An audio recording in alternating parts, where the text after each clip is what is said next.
You know what's going on as well as anybody? It's not good. A small handful of powerful social media monopolies controls a vast portion of all public and private communications in the United States. And we know what they are. We don't have to name them. We're going to give you a complete listing. We're going to give you a signed copy of what I'm going to be signing in a couple of minutes, and you'll see exactly what we're doing. They've had unchecked power to censor, restrict, edit, shape, hide, alter virtually any form of communication between private citizens or large public audiences.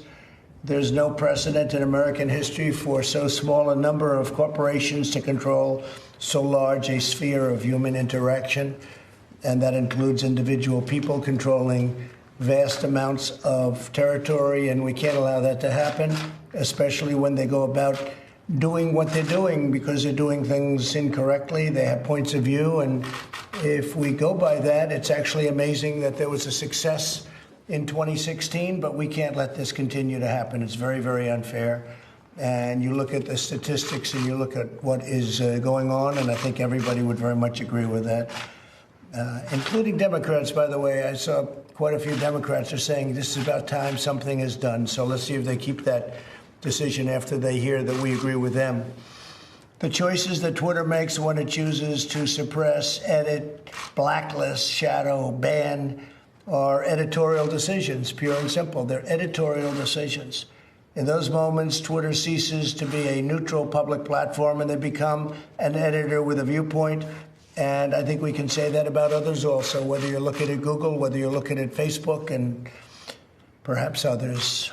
One egregious example is when they try to silence views that they disagree with by selectively applying a fact check, F-A-C-T, fact check. What they choose to fact check and what they choose to ignore or even promote is nothing more than a political activism group or political activism.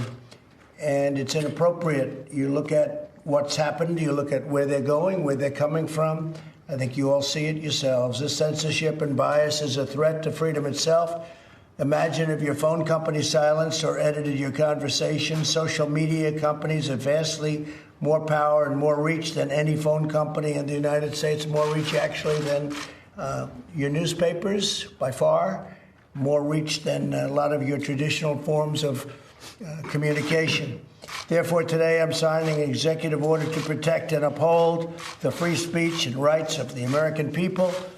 Currently, social media giants like Twitter receive an unprecedented liability shield based on the theory that they're a neutral platform, which they're not an editor with a viewpoint.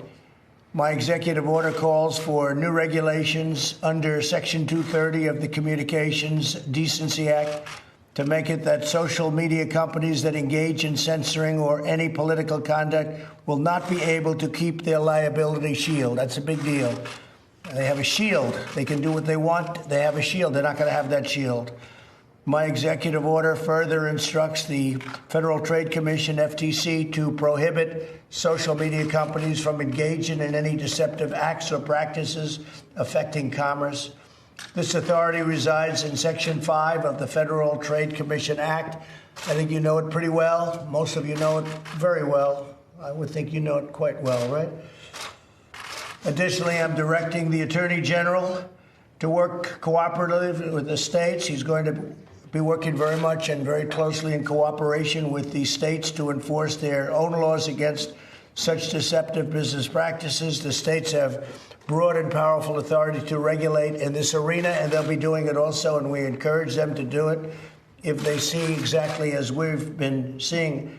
It's what they're doing is tantamount to monopoly, you can say. It's tantamount to taking over the airwaves.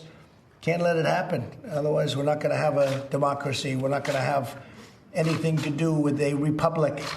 Finally, I'm directing my administration to develop policies and procedures to ensure taxpayer dollars are not going in any social media company that repress free speech. The government spends billions of dollars on giving them money. They're rich enough, so we're going to be doing none of it or very little of it. As president, I'll not allow the American people to be bullied by these giant corporations. Many people have wanted this to be done by presidents for a long time.